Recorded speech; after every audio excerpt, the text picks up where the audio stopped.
Somewhere in the cold, persistent rain that made the city itself seem a thing of evil, a girl had disappeared, and it was my job to find her. But before I did, I found death and a devil.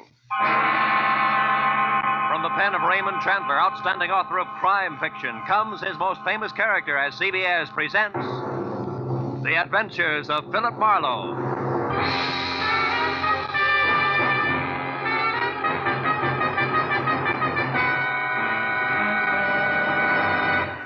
And now, with Gerald Moore, starred as Philip Marlowe, we bring you tonight's exciting story, The Black Halo.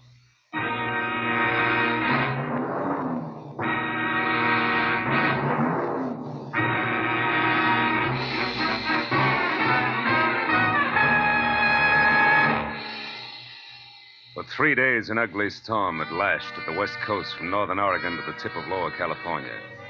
And although it was only noon when I drove up to the sprawling red brick house just south of Santa Barbara to meet a new client of mine, the black that was in the sky and the driving rain that was everywhere left the day bleak and wet and cold. Left it the kind of day that made you feel that logs blazing in a fireplace and a warm, dry robe were the only things that could matter to anyone.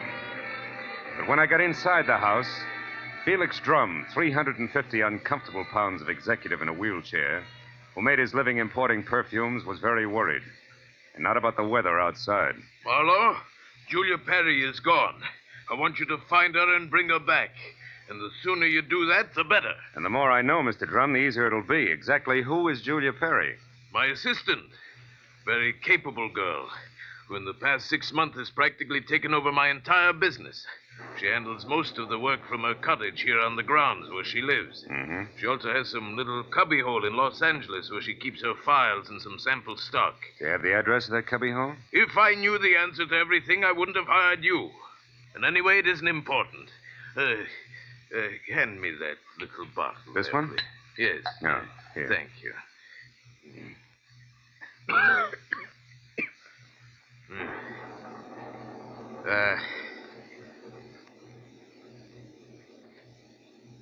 When did you last see Julia, Mr. Drum? 3 days ago. Oh, it was 3 days ago when she left on one of her regular weekly trips down to Los Angeles to bid on perfumes. Usually she stayed away overnight, but the Beechwood Plaza Hotel most of the time, and she was back here by noon the next day. I suppose you've already checked the Beechwood Plaza, huh? Yes, of course. My man Ruby, the one who showed you in, has called the place a dozen times. But they only know that Julia registered there 3 days ago and hasn't been seen since. Well, what about the girl herself, Mr. Drum? I mean her background, friends, family, that sort of thing. As far as I know, Marlowe, Julia has no friends, no family either. She's just a sweet but smart little girl from someplace in Kansas. Mm-hmm. No beaux, not even nice ones, huh? I don't think she had the time. You see, when Julia first came to work for me, she wanted to get ahead, and I gave her the chance. She made good. Mm-hmm. Today, she's as much my right arm as Ruby is my leg. Mr. Drum, did you notice anything unusual about Julia's behavior lately? Yes, and that's the reason I'm worried. About 2 weeks ago, I saw changes in the girl, Marlowe. She seemed less spry, more preoccupied. Oh? Yes. I figured it was overwork myself, since the end of the year always means detailed annual reports, so I made no comment at the time. I see. Tell me, Mr. Drum, what does she look like? Well, I have no pictures, but she's a blonde of medium height and was wearing a plaid raincoat and little circle of a hat when she left. Uh-huh. Altogether, she's sweet and simple, if that's what you mean. Yeah. Do you mind if I stop into the cottage on my way out? Marlowe, you turn the place inside out if it'll help any. Only since I'm certain that Julia's in some kind of bad trouble, you be quick and find her.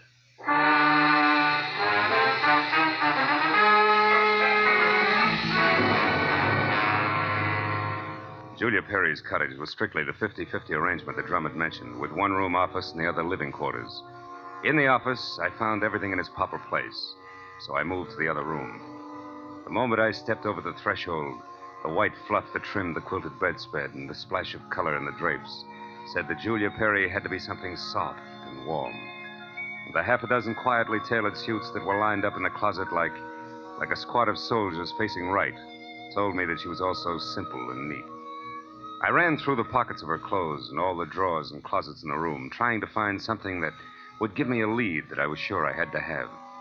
But after 20 minutes, I'd found only a leather cigarette case, a package of peppermint lifesavers, and a maroon and gold monogram book of matches, the cover of which was half torn off so that I could only be certain that the middle initial was a V and that an E or an F were on either end. But since the name and address of an L.A. novelty company was on the inside, I bought the matches as a starting point, dropped them into my pocket, and headed for the door. When I opened it, I was surprised to find Ruby, Drum's right-hand man, purple scar and all, standing in the rain, and staring at me like my ears were spinning. You seem to be a very thorough man, Mr. Private Detective. And you seem to be a very nosy one. What do you want? To help Julia, nothing else. Here's a postcard that came for her this morning. It was mailed in L.A. yesterday. Yeah? Dear Julia, tried to reach you at Santa Barbara 1181 both yesterday and today, but got no answer. I'm leaving. I'm leaving town tomorrow. As one little girl who fled life in Haven, Kansas to another, I would have enjoyed seeing you again. For a bit before I moved on to who knows where. Anne. Santa Barbara 1181. That the number here? Yeah. It's Julia's private business phone. Well, what do you think? The postcard any help? Possibly. Tell me, Ruby, why didn't you show this to Mr. Drum? I forgot about it until just now. You're a liar. Well, it's on account of the postcard was delivered here to the cottage. Which is no man's land for you? Yeah, sort of. Mr. Drum doesn't like people who work for him mixing socially with each other. Well, maybe a sweet kid like Julia hasn't got any use for the passes you've been making at her, huh? Hold it. I like Julia, and even if she don't go for me, anything I can do to help her, I still do, understand? Yeah, I understand. I'm not so sure I believe. Goodbye, Ruby.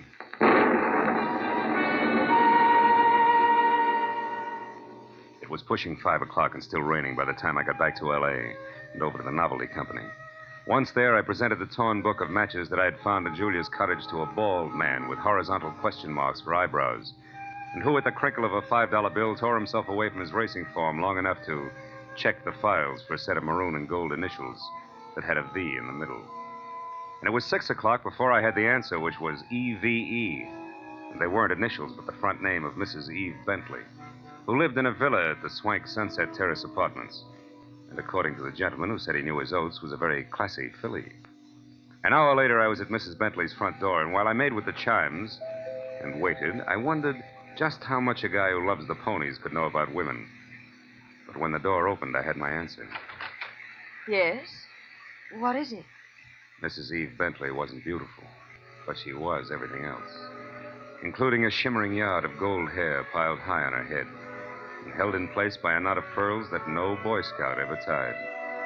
Her face was wide blue eyes and open red lips on a backdrop of soft, fair skin. She wore a black silk jersey dress that must have been sprayed on. She smiled when I said my name was Philip Marlowe and that I wanted to talk. Talk about what, Mr. Marlowe? Julia Perry, ever hear of her? No, I haven't. So I'll try again. What do you know about Ann somebody from Haven, Kansas? Absolutely nothing. This torn book of matches says otherwise. I found them in Julia Perry's cottage. Julia Perry's missing. I'm a private detective who was hired to find her, and the matches turned out to be yours. Now, may I come in? Why, yes. Thanks. Now, Mrs. Bentley, maybe we ought to start all over. No, wait just a minute, Mr. Marlowe. I may be able to help you. Did this Julia Perry deal in perfumes? That's right. Now, how did you know that? Because I just remembered something. And now I'm sure I can explain why my matches showed up where they did. Just a minute. You know, whenever I'm talking to a beautiful woman, somebody's always creeping around in the kitchen. Who is it this time? Oh, really, Mr. Marlowe? There's a storm outside, and there are windows and trees. If you put those three things together, that noise could have been a branch scratching on a glass pane. Or somebody with squeaky shoes and a lot of curiosity. Somebody like Mr. Bentley, for instance. Huh? Oh, I doubt that, Mr. Marlowe. You see, Mr. Bentley's been dead now for 3 long years. Oh. Yes. Well, you were saying something about the matches. Oh, yes. This Julia Perry must somehow or other gotten hold of them through my fiancé, Marvin Whitaker. How does that figure? Like 2 and 2. Marvin is in the perfume business. Ditto Julia. Also, I think he mentioned her name once. Said she was very clever for a girl who looked like somebody's kid sister. That fits all right. Where will I find said fiancé? At his favorite bar and grill. But won't you have a drink first, Mr. Marlowe? No, thanks, Eve. There isn't time. Now the bar and grill. The Blue Boar. Blue which? Boar, Mr. Marlowe. Yeah. It's a very English spot over on Wilshire, opposite Arthur Murray's studio. But before you dash, do you at least have a match? Yeah? Whole book of them, honey. Torn cover and all. And I want you to keep them. After all, they brought us together, didn't they?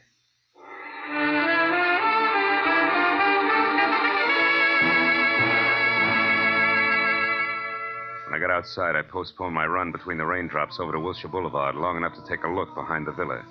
And there, in a newly planted strip of clover lawn below Mrs. Bentley's kitchen window, I found something which was no surprise. 2 clear prints of a man's shoe. But from there on out, I got nothing more than a lot of rain down the back of my neck. So 10 minutes later, I dripped into my car and headed for the Blue Boar and Eve Bentley's gentleman friend.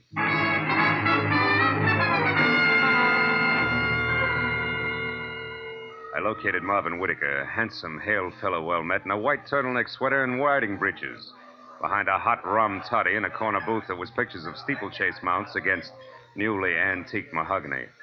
And when I told him that I was looking for Julia Perry, he flashed a lot of glistening teeth at me, insisted that I join him in a warming glass of spirits, and started to talk, gesturing all the time with a riding crop. Why, yes, old man, I know Julia Perry. In fact, almost did some business with her today. You mean you were supposed to meet Julia someplace? That's right. At 1881 Selma Avenue, to be precise. But she called me this morning and postponed the whole transaction indefinitely. Could you stop projecting long enough to tell me why? She didn't say. Of course, it's of no bother to me on a day like this. No sane man should be any farther away from a toddy than we are right now. So drink up, old boy. It'll do you a world of good. Yeah, I bet it will. Look, Mr. Whitaker, one more question. Did Julia ever speak of a girlfriend named Anne? Someone she knew years ago in Kansas? No, I don't believe she did, Marlowe. Matter of fact, Julia never talked of anything but perfumes. Now drink your drink, fellow, before it's chilled through. Thanks, but no thanks, old bean. I do have to run, really. It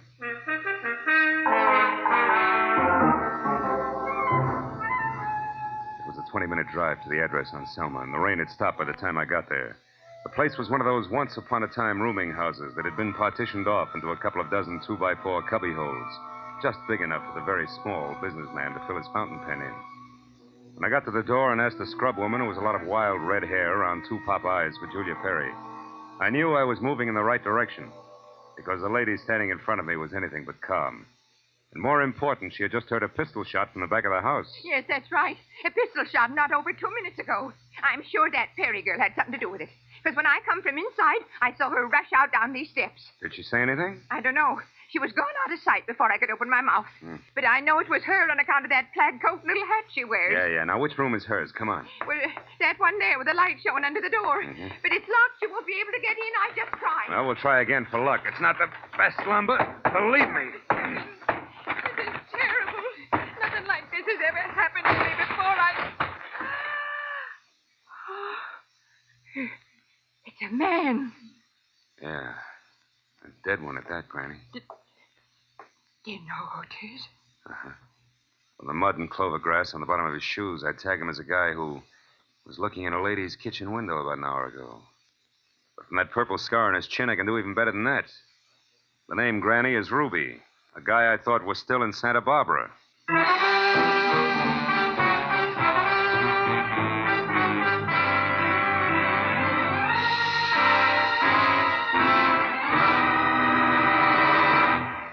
In just a moment, we will return to the second act of the adventures of Philip Marlowe. But first, given clues, even the newest of Philip Marlowe fans can deduce the characters in CBS's great new early Sunday evening comedy lineup. The washboard leads you to the one and only Spike Jones. The bumblebee? Well, of course, that's for America's most famous non-virtuoso violinist, Jack Benny, who follows Spike Jones on CBS. The 2 A's, Amos and Andy, who are heard on CBS immediately following Jack Benny.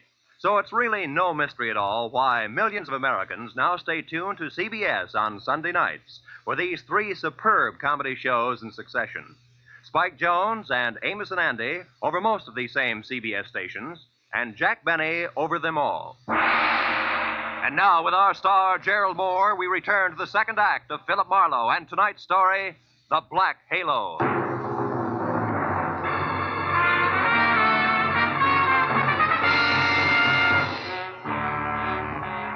Ruby's body sprawled on the floor, and the girl in the plaid raincoat running away from it meant one thing. Julia Perry's trouble was important, like life, but more like death. A half sneer was congealed on Ruby's face, and his eyes, turned waxy, still held a look of mild surprise. I wasted some breath telling the scrub woman not to touch anything, and then I put in a call to my overweight client in Santa Barbara. He was glad to hear from me, at first. Marlowe.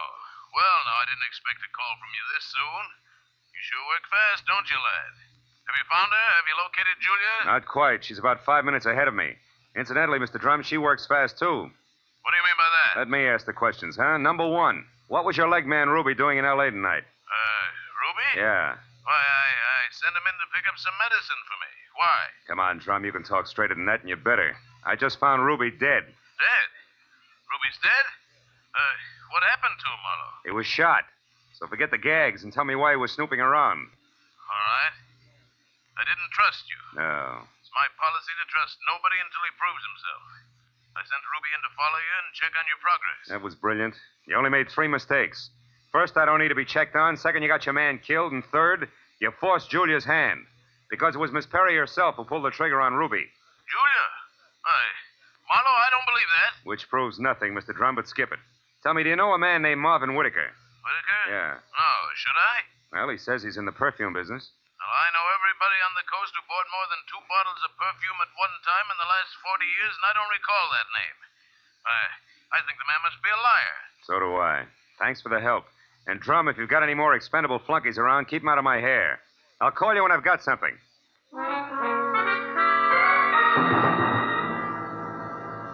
I called homicide next and told Detective Lieutenant Ibarra where to find the body and who was responsible for it being in that dead condition. When the question of why came up, I admitted I was still shooting blanks. Oh, I told him about the razzle-dazzle Whitaker had handed me and named the Blue Boar on Wilshire as my next stop. Ibarra said he'd call me there, and when I got to the entrance of the place, I saw Whitaker, draped in a trench coat that involved enough cloth to rig a 4-masted schooner, standing in the anteroom, impatiently smacking his leg with that riding crop. He looked positively dashing. Question was, which way? Hiya there, Marlowe. Hey, old boy, you look upset. Anything wrong? I may be upset, Whitaker, but you're the one that's going to spill. First, are you leaving or coming back? I'm just leaving. Been here all the time since I talked to you? That's right. You see, my coat is perfectly dry. Stopped raining half an hour ago. well, you see, if I'd been outside, I would have known that. But why this 3rd degree, Marlowe? What's up? It's a long story. Maybe we better sit down and talk it all over from the beginning. Oh, I'm afraid I can't. Not just now. I've got a date. She'll keep. Not this one. It's something rather special. Special, huh? Like Eve Bentley? Now, look here, old boy. You're prying into my personal affairs. Whitaker, I'll rip the lid clear off your personal affairs if necessary to get a clean answer out of you. Now, what do you really know about Julia Perry? I told you once. Are you implying that I'm a liar? At least that. For instance, who puts out Amir? Come on, Whitaker. It's a well-known fragrance. Why, I don't recall offhand. That's strange, because any woman knows Amir's a Dana perfume. Just what are you trying to prove by all this? That as a perfume dealer, you stink. And try this for size. When I got to that address you gave me, I found a fresh corpse there with a bullet hole in it. A murder? Yeah, and your routine was pat, brother, so before homicide starts combing out the snags in your story, you better untangle it yourself right now. You lied to me. Now, why'd you do it, Whitaker? Why the double talk? All right, Marlowe, I'll tell you. I'll tell you this! Oh! He was as quick as a wounded cat.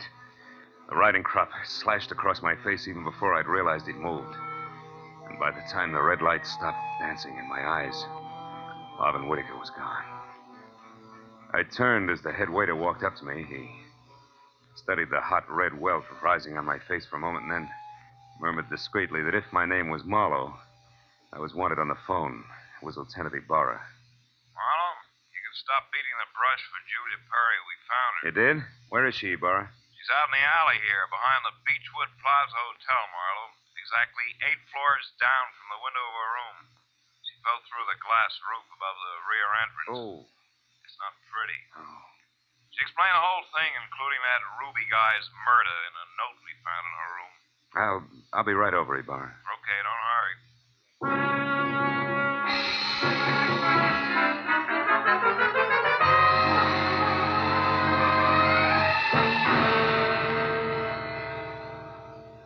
The old story, Marlowe. When Drum finally got around to trusting her, he practically gave her his business. It was too much temptation. Mm-hmm. She'd been stealing from him in a big way for almost a year, her note says. And she decided to run for it when she knew she couldn't hide the thefts any longer, huh? That's right. That Ruby caught on some way, and she killed him, but I guess murder was too rich for her blood, so she came back here, thought it over, and then checked out. Yeah. All she left behind was a little plaid raincoat and a purse over there. Hey, she was wearing a dinky hat, too, Ibarra. Did you find that? Mm-hmm. Come over here to the window, Phil. See down there in that canopy, that little black circle? That's her hat. I sent Mooney down to get it. Can't leave any loose ends around, you know. Yeah. Got a light, Lieutenant? Oh, sure. Here you are. Thanks. Hey, what happened to you? That welt on your face, Phil. Oh, I backed that horsey liar named Whitaker into a corner, and he slapped his way out with a riding crop. And speaking of loose ends, if I ever catch up with that... Ibarra, where did that stuff on the dresser come from? Well, this out of the pockets of Julia's plaid coat. Why? But that's impossible unless... Holy smoke. That's why Whitaker lied to me. Hey, where are you going with that, Phil? Come back here. I gotta check on something, Ibarra, and keep your notebook handy. If I'm right, this deal is still wide open.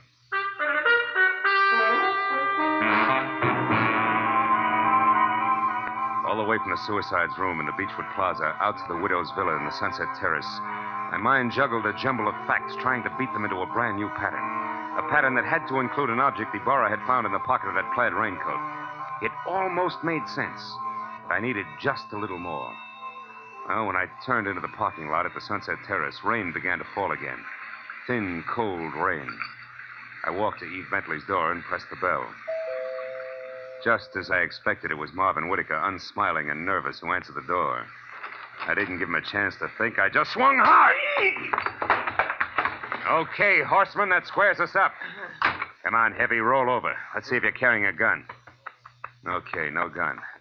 Now, be a good boy, Whitaker, and you'll make out all right, but one funny wiggle out of you and I'll crack your skull. It's a promise. Do you hear me? Yeah, I heard you. All right. Now, where's Eve? Is she here? Find out for yourself, Marlowe. I'm through. Fair enough. But just so I'm not talking through my head, I'll take a look in her closet first. She won't be in there, I guarantee. No, but her future might be. Now, let's see. It's got to be in here someplace. Oh, yeah. This is probably it. Brown cloth coat, as chic as a pair of hobnailed boots, and still damp. And the label says the B.H. Company, Haven, Kansas. That does it. I've got it all now, and my chivalry just died. Where is she, Whitaker? Where's Eve? Right here, Marlowe. Don't try that. I guess you really do have it figured out, haven't you? Yes, Eve, I have.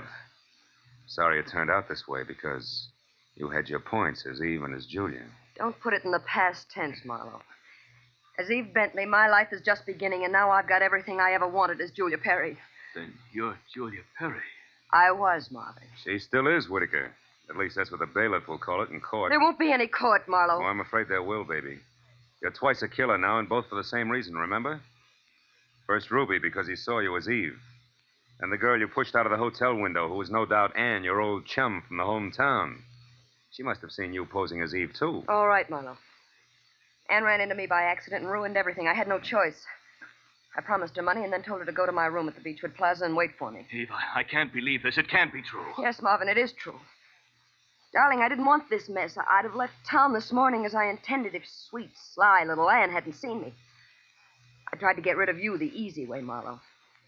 When I sent you to Marvin, the Selma Street address he gave you should have led you to the end of Julia Perry. Is that why you phoned me and told me to lie to Marlowe? Yes, Marvin. I was going there to write my suicide note and use the stockroom for my disappearing act. But Ruby caught me, and after that I had to work fast. But it's all right now. It all worked out perfectly. They were the only two who knew besides you, Marlowe. Aren't you forgetting little Marvin here? Forgetting him? Oh, no, Mr. Marlowe. Marvin's the one person I can count on. That's what you think. You don't get me mixed up in this. Marvin. I bargained for an heiress, not a murderess. Why, you dirty load. All right, then.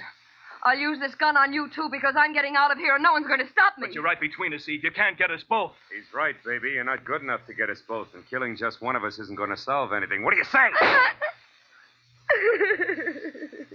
It's been a long night, baby.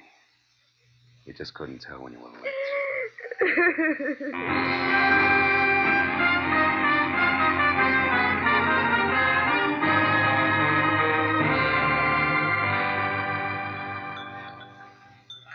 You want any more of this coffee, Marlowe? No, it's sludge, Lieutenant. I wonder what Julia Perry uses for a heart. You know, she planned the thing for 6 months when she first set herself up as Eve Bentley. Mm. And it probably would have... Want to check now? Oh, yes. Yeah. Probably would have worked if everything hadn't closed in on her. Yeah, her friend Ann from Kansas, Ruby the leg man. And you with that torn book of matches. Incidentally, that was pretty fast figuring up in the hotel room there, Marlowe. Oh, not so fast, Ibarra. I knew Eve had those matches because I left them with her. So when you found the same matches in the pocket of Julia's plaid coat, it figured. Julia almost had to be Eve. And that left Ann to furnish the body for the suicide. Yeah. You know, I wasn't so sure about that until I found the brown coat with the Haven, Kansas label in Eve's apartment. Yeah. Well, I'd better wait on back to the office, Phil. Look at that rain come down. Think it'll ever stop? I don't know. I doubt it. Oh, by the way, here, it's her hat. Mooney finally got it down off that hotel canopy. Maybe you'd like it for a souvenir. Yeah. The military people call it a halo hat. Good night, Marlowe.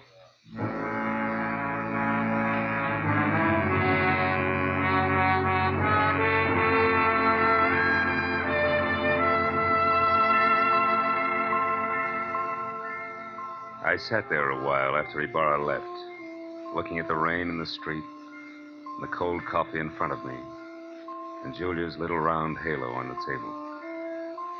And finally I got up and went outside. Dirty water scudded along the gutter and gurgled thickly into the sewer drain at the corner. For a minute I caught a glimpse again of the girl I'd figured Julia Perry to be when I went through her cottage in Santa Barbara. Yeah, that girl was an angel. But when I finally caught up with her, her halo turned out to be black, jet black, inside and out.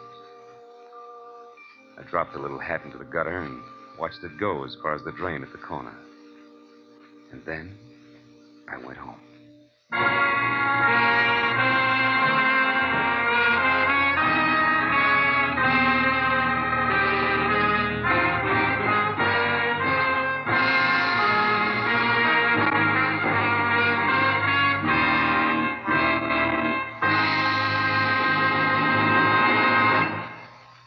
The Adventures of Philip Marlowe, created by Raymond Chandler, stars Gerald Moore and is produced and directed by Norman McDonald. Script is by Mel Donnelly, Robert Mitchell, and Gene Levitt.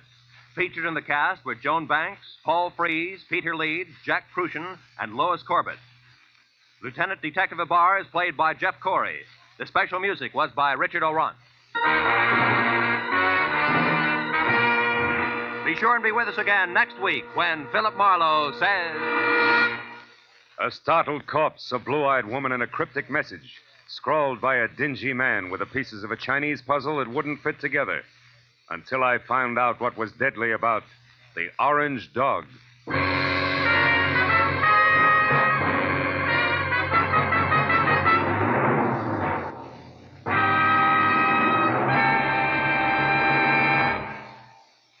You'll find a whole hour of fun, variety, music, and thrills on Sing It Again tonight and every Saturday, for it's heard over most of these same CBS network stations. Now, stay tuned for Gangbusters, which follows immediately over most of these same stations.